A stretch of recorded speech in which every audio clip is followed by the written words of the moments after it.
Always great talking to my next guest, Keith Lee, who is back in action coming up here at Bellator 245 on September 11th. He's got a new opponent. We'll get into that in a second. But Keith, first off, man, how you doing? I'm blessed, man. I'm blessed. I'm highly favored. I can't complain. You know me. It's great to talk to you. It's great to talk to you too, man. A lot has happened since we last spoke. This was back in November after your brother Kevin getting that win over Gregor Gillespie. But you're going to be a dad coming up here soon. Congrats on that. How you feeling? With fatherhood looming, and you got this fight coming up. It's a roller coaster of emotions. Like I feel amazing just to have the opportunity to be in this position. But sorry, my dog is no worries. walking. He's excited too. But I feel amazing to have the opportunity to even be in this position. But it's a scary, it's a scary part of my life. Like it's amazing to be here. But I know when I look back at this 20 years from now, I'm like, oh, that was terrifying. But get the most growth in uncomfortable positions. So I feel like this is where I'm gonna grow the most. And this is going to be the fastest step to a new me or a more improved me. Yes. No, it's crazy to think everything that's happened. And then you got married as well. I saw you guys went down to the courthouse, took care of that. So you're a married man now. Like you're becoming an adult now, Keith. It's crazy. Nowhere. Last time you talked to me, I was a 20-year-old kid. Yeah. No, it's great to see, man, that everything's sort of coming together. And obviously your fight career has gone well too. I know you had some tough fights, but you've turned things around, man. We got to talk about that last performance over Sean Bunch. How satisfying was that win, especially taking out a guy who's fought sort of the who's who at bantamweight? I didn't really take too much of it. I took a little bit of it in, just the fact that people did have him touted as a high prospect. I saw it that way, but I just saw it as another fight. Like I've been in these dog fights lately. Like I fought a guy in Miami that was one of the toughest fights that I ever had, and nobody knew about it. So it's like I kind of just took it in stride. I knew that people will have more eyes on that fight, but I didn't have it any more of a higher importance of the last fights that I've had. But it's just I'm on a journey and I'm enjoying it, and like I'm blessed just to be here. It's one of those, especially fighting somebody like Sean that has a name on him. It's one of those things where it's like I just like to relish in the moment. Like this is gonna be the same in 2 weeks coming up. I'm gonna just relish in the moment and enjoy being there. And everything's really coming together for you. Was the plan always to take a fight, or would you have liked to maybe waited until the baby's born and everything, or is this keeping you kind of laser focused on the fight career? So the craziest thing about this whole situation is that my daughter is due September 18th, right? The fight is September 11th. In the state of Nevada, maternity leave is unpaid. I didn't know that. I thought maternity leave was paid like most states. Wife went on maternity leave, I would say 3 weeks ago. And before that, I had been bugging my manager nonstop to give me a fight since March because I came from Brazil in March. So since March up to August, I've been begging my manager to find me a fight. Nothing was going on. He really couldn't fight anything. Bellator just came back. So I had a conversation with her 3 weeks ago before I got the announcement. And we had a conversation about we didn't have any money coming in. She was leaving off maternity leave. Like it was just a lot going on. The next day, my manager calls me and was like, okay, if you want to fight, I got to fight September 11th. And I'm sitting there like, okay, do I take the fight and risk missing my daughter being born?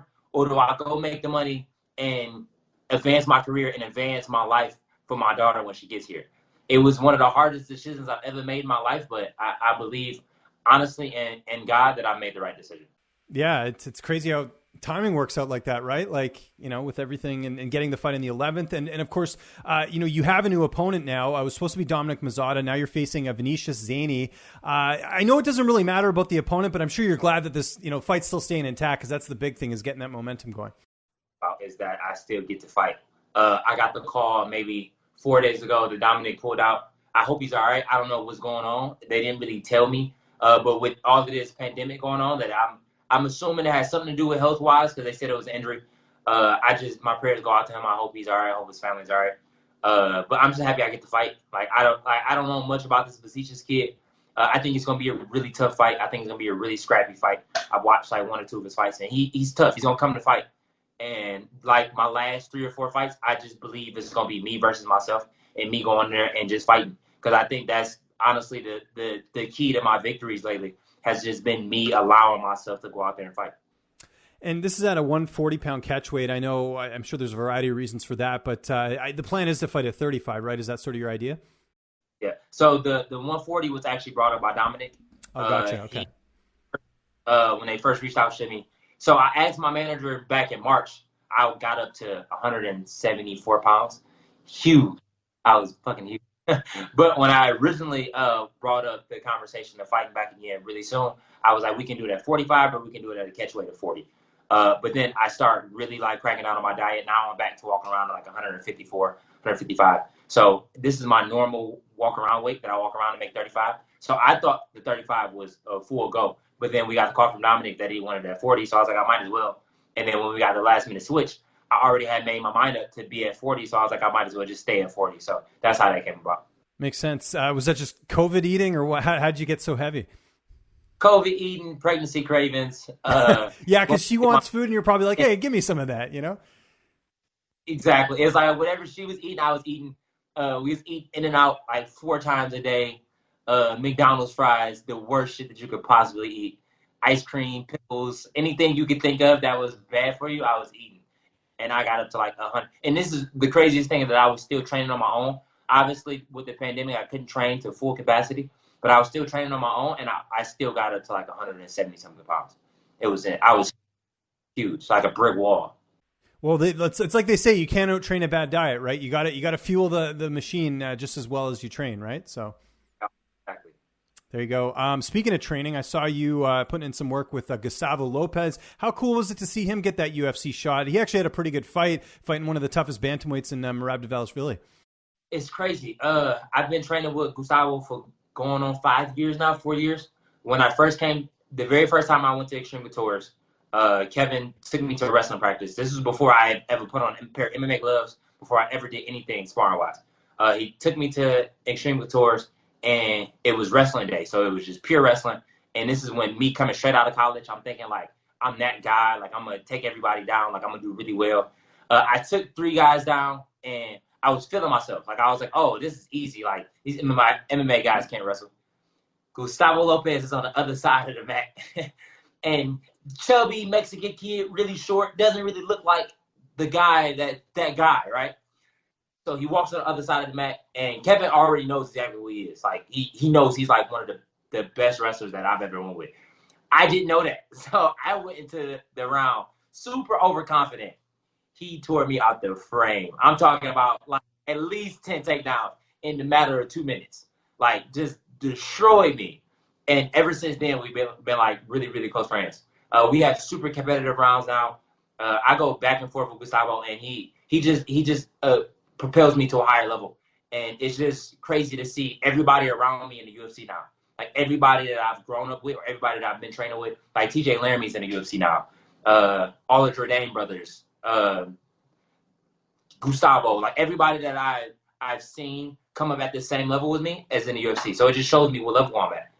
Yeah, I was going to ask you about TJ, actually, because I know he's down in Vegas a little bit training with Cody Stamen and everything, and now he won his contract on the UFC. How's that been, having a couple TKO alumni there? I know Tony sometimes comes down as well, TJ's brother. Yeah, I helped TJ for this last camp. Did you? I didn't know that. Interesting. Okay. Yeah, we're sparring like 2 or 3 times a week. He's a stud, bro. Yeah. But like I said, it's just humbling to see guys that come up on the same level as me, and see guys that I've fought on the same cards, same skill level, and really make it to that UFC level. I got a couple calls during the pandemic about the UFC without them knowing that I was in a full contract with Bellator. I feel like if it wasn't for my Bellator contract, which I'm completely grateful for, and I think my life is going exactly how it's supposed to go, but if it wasn't for the Bellator contract, I definitely feel like I would be in the UFC right now.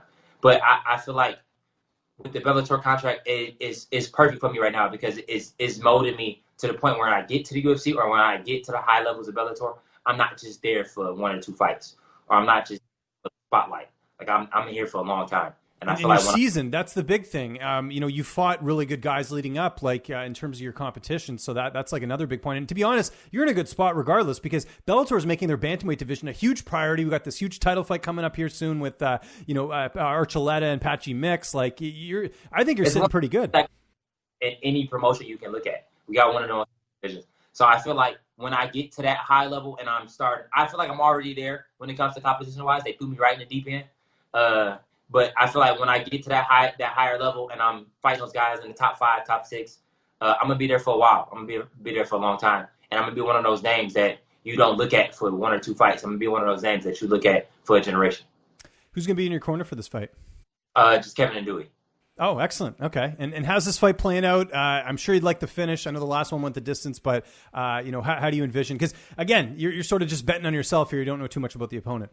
Yeah, as always, I'm one of those guys where even when I fought Sean Bunch, I would say, altogether 3 minutes of material of his, and I went out there and fought. So I think it's going to be the exact same with this guy. From what I see, he's a very, foot forward Muay Thai fighter. He's going to stand in the middle. He's going to try and trade leather, and I've never been one of those guys.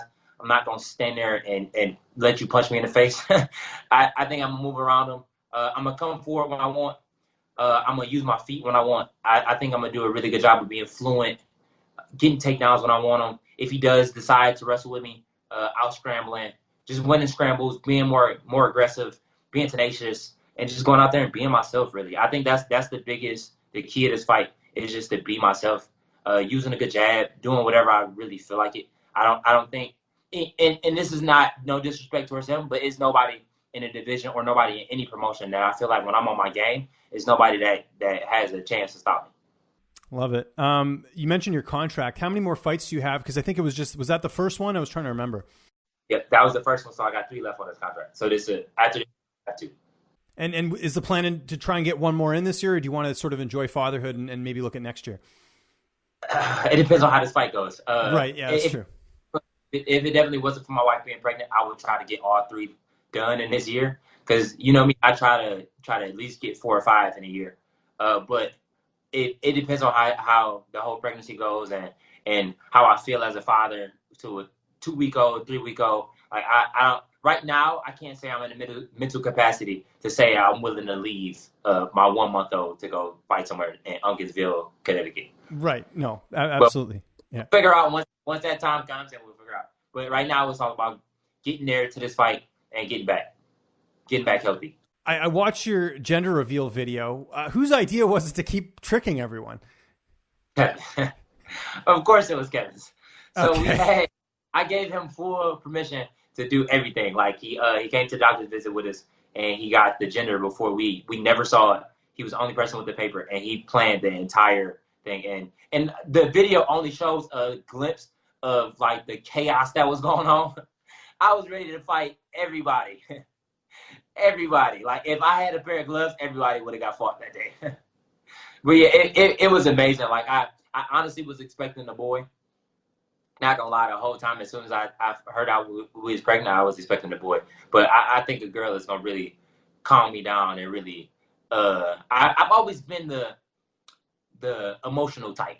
I've always been the guy that can connect to females well. So I feel like I'm gonna be that when it comes to my daughter, and it's just gonna allow me to be more in touch with the way I feel, the way she feels, and the way I feel about fighting. And I feel like I've always had that fire, and I've always had that spark. But I feel like this is just going to intensify it. Yeah, it certainly changes things. I can attest this. My son's actually going to be 3 on Friday, so it's crazy how time flies. Like I feel like I was just telling you the other day I was going to be a dad, so it's kind of interesting. It's insane. Tell him I say happy birthday. I will. I definitely will. You mentioned Kevin. Obviously, a lot of bad luck. I mean, I think more than anything, right, with the injuries, and he fought a tough guy in Oliveira. I don't think a lot of people give him credit for the type of fighters he's fighting. But how's Kevin doing with everything? I'm sure he's thrilled about you being a dad, but I'm sure personally, obviously wanting to get the recovery over with and everything, because I understand he hurt his other knee, right? Yeah. I mean, he's solid right now. If you go back and watch the Charles Oliveira fight, what a lot of people don't know, and Kevin doesn't like to make excuses or like to have crutches for other people to lean on. But if you go and watch that fight, I believe it was in the second round. It was this weird calf slicer knee twist thing that was going on. Like Charles had a finger 4 on Kevin's left leg, and for some reason Kevin was trying to turn into him, and you could see his knee get completely tweaked out. That, like I said, that doesn't really play too much into the fight. But right after it got done, I would say 2 months after, he was doing something and completely tweaked his knee. And they find out that he had an ACL and MCL tear and meniscus, and then he just had an ACL repair on the other leg. So it's like you don't want to make excuses, but he was in that fight like with one leg pretty much. Yeah, no, it's crazy. Like, he's recovering well. Like he's been doing PT a lot over at the PI, and he's keeping his head high. Like Kevin's one of those guys where he got a spirit that can't be broken. Like he's such a weird dude. Like He's super relentless, and I feel like I've always kind of taken that from him. But he's super relentless. Like after he tore his left ACL, he was like running and walking around, and like he's still walking around and playing and going to PT, and I feel like I would give it maybe 6 to 8 months, and he'll be back in the gym. Love it. Well, it's good. Yeah, because obviously it sucks with injuries, and I know you see the division move on and stuff, but Kevin's still young. I think that's what people still forget as well. I mean, you guys are both young, so it's, a lot of experience in the 27 years. Like you said, a lot of people do forget that just because I made my pro debut at 19. He made his UFC debut at 21. So it's something that a lot of people haven't done, so they can't relate to it. But it is a very fast track, because even a lot of people look at me as an inexperienced fighter, record wise, and the fact that I'm 23. But when you dive deep into my record, I have a lot of experience. Like I can always get more, and I will get more in this Bellator division. But I have a lot of experience with somebody that's 23. I'm not like one of those guys that the UFC been bringing in lately, or at the UFC Contender Series where they got 4 fights or 5 fights. And I know, it's crazy. Like I'm not one of those guys. Like I've never been like, even when I was fighting Tony Laramie, or I was fighting guys in Detroit, like I was fighting the toughest and the steepest competition that was in my level. So I've never been one of those guys that have had unseasoned records. Like my record is very, very unpadded. Oh, 100%. And even some of those fights that you had, the losses, they were close losses. And by the way, I always tell people this: go watch that fight on Fight Pass with you and Tony Laramie. Like, I know you didn't win, but that was such an entertaining fight. People have the chance to go watch it. And a lot of people don't realize that was my very first professional fight. I had 4 amateur fights before that, and I was fighting tough competition as an amateur, but it wasn't on that level, nowhere near. And I flew out to Canada like 2 days before that fight, and that was my very first time traveling overseas. So I had no idea what I was doing. No, it was crazy. And I think, did I interview you before that fight, or was it after? I was trying to remember, because I remember we've done interviews, I think, since you were like 19. Yeah, I think it was either right before or right after. Like I couldn't have been no older than 19, 20. So yeah, we've been at it for a while now. We have. 20. No, it's been cool. Last question before I let you go. I did want to mention this because we didn't have a chance to talk, I think, after this happened, but I saw you got to meet Bernie Sanders with your brother Kevin. How was that, getting to meet him? It was dope. We went to one of his rallies out here in Vegas. He's a super cool dude. Like, it's weird. It's like, I've always imagined like somebody that's running for president to be like a robot, or like you don't really have like an emotional compass, or like they like not normal people. Like I imagine if you walk up and try and talk to Donald Trump, he's not a normal person. You can't just hold a conversation with him. But Bernie was the complete opposite. We were just holding like normal conversation. Yeah, he was super cool. He invited us to his rally. We sat front row. I definitely plan on voting this year. I'm not sure who I'm going to vote for yet. But after that, I definitely had the Bernie vote. But since everything's been going on with the pandemic and all these politics and everything, I still want to dive deep into actually picking the right candidate to vote for this year. Good to hear, man. Keith, congrats on everything that's going on, man. I think it's so cool. You're growing up so quickly, which is really cool. And this fight's going to be great. It's coming up here September 11th. It is Bellator 245. Anyone you want to thank, any sponsors, any social media, I'll give you the last word. I definitely just want to thank my wife for always supporting me, especially through this process, because I know during the pandemic, it's been this is one of the craziest times to be pregnant. I was stuck in Brazil when Kevin fought Oliveira. I was there for, I believe, a week, and that's when we first found out she was pregnant, and she still, like, never complained. She's not complaining now, and I got to leave a week before she delivers. It's just crazy. I definitely want to give a huge thanks to her. I want to give a thanks to you for allowing me to do this interview, of course. And then all of my coaches, Dewey Cooper, Kevin Lee. Dewey is a savage. He's been training this whole pandemic. Ian Cutelaba was supposed to fight this weekend, but he got tested positive for COVID, so Dewey is going through it right now. He's one of those guys where he loves to fight. He loves just to be around the atmosphere, and the fact that he can't do that is eating him up right now. So I definitely want to give a shout out to him. Yeah, and to you, of course. And then to my TikTok. My TikTok has been blowing up lately. Gotta get that in. A focus point for me during this pandemic. So you can follow me on TikTok at Keith_Lee125.